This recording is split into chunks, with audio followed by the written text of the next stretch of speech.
بسم الله الرحمن الرحيم.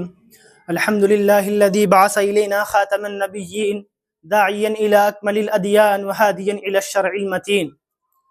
وصلى الله تعالى على خير خلقه سيدنا محمد وعلى آله وأصحابه وخلفائه الراشدين المهديين ووفقنا لاتباعهم إلى يوم الدين واحشرنا في زمرتهم. أما بعد. علی مثل ہیرا ہیں، ساقی کوثر کے پیرا ہیں، وہ جن کے نام سے آج بھی مرحب و ابو جہل حیراں ہیں۔ محترم دوستو، رسول اللہ صلی اللہ علیہ وسلم کی دعوت حق پر لبیک کہنے والے سابقین اولین میں مردوں میں حضرت ابو بکر رضی اللہ تعالی عنہ، عورتوں میں حضرت خدیجہ رضی اللہ عنہا، باندیوں میں حضرت ام ایمن رضی اللہ عنہا، غلاموں میں حضرت زید بن حارثہ رضی اللہ عنہ، بچوں میں حضرت علی رضی اللہ تعالی عنہ، امیر المؤمنین حضرت علی رضی اللہ تعالی عنہ نبی کریم صلی اللہ علیہ وسلم کے سگے چچا حضرت ابو طالب کے بیٹے ہیں۔ ابو طالب کی وفات کے بعد حضور صلی اللہ علیہ وسلم کی تربیت میں رہے۔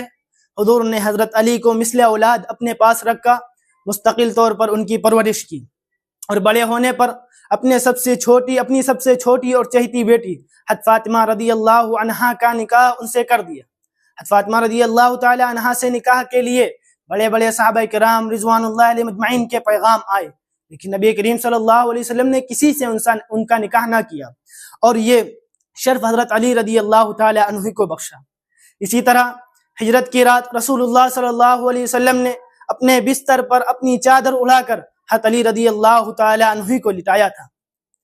کفار کی جو امانتیں حضور کے پاس تھی وہ بھی حضرت علی کو دے دیں کہ کل صبح اٹھ کر امانت والوں کو امانت واپس کر کے مدینہ منورہ پہنچ جائیں۔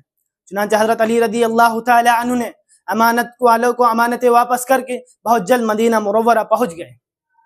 اسی طرح صحابہ کرام رضوان اللہ علیہ مجمعین میں جو لوگ اعلیٰ درجے کے فصیح و بلیغ اور خطیب تھے، ان میں حضرت علی رضی اللہ تعالی عنہ کا مقام بہت نمایاں ہے۔ شجاعت، بہادری، جفا کشی اور پابندی میں آپ کا جواب نہ تھا۔ اسی طرح قوت فیصلہ اور صلاحیت قضا میں بھی آپ کی نظیر نہ تھی۔ حضرت عثمان رضی اللہ تعالی عنہ کی شہادت کے بعد خلافت راشدہ کی ڈور آپ کے ہاتھ میں آئی اور آپ نے اسے بحسن خوبی انجام دیا۔ محترم دوستو، غزوہ خیبر میں مسلسل محاصرے کے باوجود جب فتح نہیں ہو رہی تھی تو اللہ کے نبی نے فرمایا کہ کل میں یہ جھنڈا اس شخص کے ہاتھ میں دوں گا کہ اللہ تعالیٰ جس کے ہاتھ پر فتح دے گا، اور اللہ اس کے رسول اس سے محبت کرتے ہیں اور وہ اللہ اور اس کے رسول سے محبت کرتا ہے۔ جب صبح ہوئی تو اور یہی چاہ رہا تھا کہ یہ جھنڈا اسے ملے گا، لیکن اللہ کے نبی نے فرمایا کہ علی کہاں ہے؟ لوگوں نے جواب دیا کہ علی رضی اللہ تعالی عنہ کی آنکھ دکھ رہی ہے۔ اللہ کے نبی نے فرمایا حضرت علی کو بلاؤ۔ علی بلائے گئے۔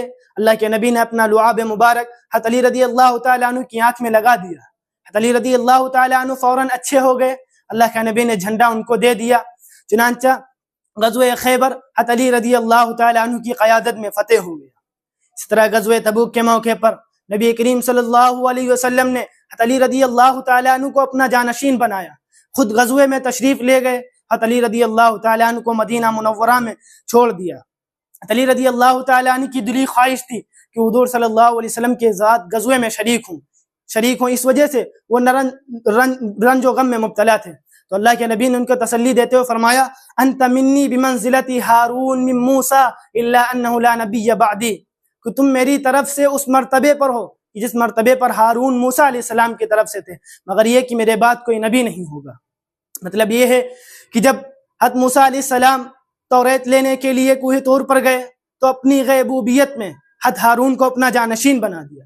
اسی طرح میں اپنی غیر موجودگی میں تمہیں مدینہ منورہ میں اپنا جانشین بنا کر جا رہا ہوں، مگر یہ کہ موسیٰ علیہ السلام کے جانشین حضرت ہارون نبی تھے اور تم نبی نہیں ہو، کیونکہ میں آخری نبی ہوں۔ ہجرت کے بعد جب رسول اللہ صلی اللہ علیہ وسلم نے مہاجر اور انصار صحابہ کرام رضوان اللہ علیہ اجمعین کے درمیان رشتے مواخات یعنی بھائی چارگی قائم فرما دی تو حضرت علی رضی اللہ تعالیٰ عنہ آپ کے پاس تشریف لائے، اس حال میں کہ حضرت علی کی آنکھوں سے آنسو ٹپک رہے تھے۔ علی نے فرمایا یا رسول اللہ آخیت بین اصحابک ولم تواخی بینی و بین احد، کہ اللہ کے رسول آپ نے اپنے صحابہ کے درمیان مواخات قائم فرما دی اور میرے اور کسی کے درمیان مواخات قائم نہیں فرمائی۔ اللہ کے نبی نے فرمایا انت اخی فی الدنیا والآخرہ، کہ تم غمگین نہ ہو، تم میرے دنیا اور آخرت میں بھائی ہو، یعنی تمہارے اور میرے درمیان رشتے مواخات قائم ہیں۔ اسی طرح اللہ کے نبی نے ایک دوسری حدیث میں فرمایا ان علی منی وانا منہ، کہ بے شک میں علی سے ہوں اور علی مجھ سے ہیں۔ اس طرح مسلم شریف کی روایت ہے کہ اللہ کے نبی نے ارشاد فرمایا کہ علی سے محبت وہی کرے گا جو مومن ہوگا، اور علی سے منافقت وہی کرے گا، علی سے بغض وہی رکھے گا جو منافق ہوگا۔ محترم دوستو، ہم میں سے کون نہیں جانتا کہ حضرت علی رضی اللہ تعالی عنہ کی ذات کو لے کر مذہب اسلام میں دو گروہ ہو گئے، ایک روافض کا، دوسرے خوارج کا، اور یہ دونوں گمراہ فرقے ہیں۔ ایک حضرت علی رضی اللہ تعالی عنہ کی محبت میں گمراہ ہو گیا یعنی روافض، دوسرا حضرت علی رضی اللہ تعالی عنہ کی بغض و عداوت میں گمراہ ہو گیا یعنی خوارج۔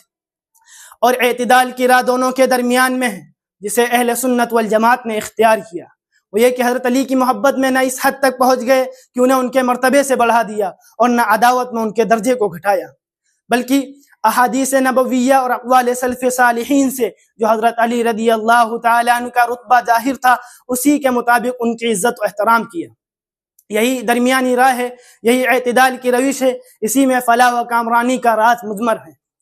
محترم دوستو، رسول اللہ صلی اللہ علیہ وسلم نے آج سے 1400 سال پہلے ہی علی رضی اللہ تعالی عنہ کے ان دو گروہوں کے متعلق خبر دی تھی، جس کو امام احمد بن حنبل نے اپنے مسند میں اس طرح بیان فرمایا کہ علی سے روایت ہے، انہوں نے فرمایا کہ اللہ کے نبی نے فرمایا، اے علی تمہاری مثال عیسیٰ کی ہے، جیسا کہ یہود نے ان سے بغض کیا تو ان کی ماں پر بہتان لگا دیا، اور نصارہ نے ان سے محبت کی تو ان کو اس مرتبے پر پہنچا دیا جس پر وہ نہیں تھے۔ علی نے فرمایا کہ میرے متعلق دو قسم کے لوگ ہوں گے، ایک میری تعریف میں غلو کرنے والا یعنی میری تعریف میں ایسی باتیں بیان کرے گا جو مجھ میں نہیں، اور دوسرا مجھ سے بغض رکھنے والا یعنی میرا بغض اس کو مجھ پر بہتان لگانے پر آمادہ کرے گا۔ روافض حضرت علی رضی اللہ تعالی عنہ کی محبت میں غلو کا شکار ہو گئے۔ روافض کے ایک فرقے نے حضرت علی رضی اللہ تعالی عنہ کو تو خدا ہی مان لیا، اور کم سے کم فرقہ جو غلو کرنے والا ہے اس نے بھی حضرت علی رضی اللہ تعالی عنہ کو صفات میں مثل رسول اللہ صلی اللہ علیہ وسلم کے مان لیا۔ اس فرقے کا نام اثنا عشریہ فرقہ ہے۔ خوارج عداوت علی میں یوں گمراہ ہو گئے کہ انہوں نے حضرت علی رضی اللہ تعالی عنہ کا ایمان کا انکار کر بیٹھے۔ بہرحال اعتدال کی راہ، درمیانی راہ وہی ہے جسے اہل سنت والجماعت نے اختیار کیا۔ بس ایک شعر پر اپنی تقریر کو ختم کرتا ہوں کہ تکبیر کی دلگیر صداؤں میں علی ہیں، سرکار کی مقبول دعاؤں میں علی ہیں، پرکیف بہاروں میں نواؤں میں علی ہیں، تطہیر کے گلشن کی فضاؤں میں علی ہیں، ایک ضرب سے دشمن کے جو منہ پھیر کے رکھ دیں، عباس کے لہجے میں اداؤں میں علی ہیں، تم بغض کی شدت میں ہی جل جل کے مرو گے اور چادر تطہیر کی چھاؤں میں علی ہیں، دربار میں گفتار سے بھوچال بپا ہے، زینب کے تکلم میں نواؤں میں علی ہیں، ہم اس واسطے بھی کرتے ہیں صدیق کی عظمت، صدیق کی توصیف سراؤں میں علی ہیں۔ اللہ تعالیٰ سے دعا کرتے ہیں کہ اللہ تعالیٰ اپنے حبیب محمد مصطفیٰ صلی اللہ علیہ وسلم کے داماد حضرت علی رضی اللہ تعالیٰ عنہ سے محبت کرنے اور ان کے سمیت تمام صحابہ کرام رضوان اللہ علیہم اجمعین سے محبت کرنے اور ہمہ وقت ان پر اپنا جان و تن قربان کرنے کی توفیق عطا فرمائے۔ وآخر دعوانا الحمد للہ رب العالمین۔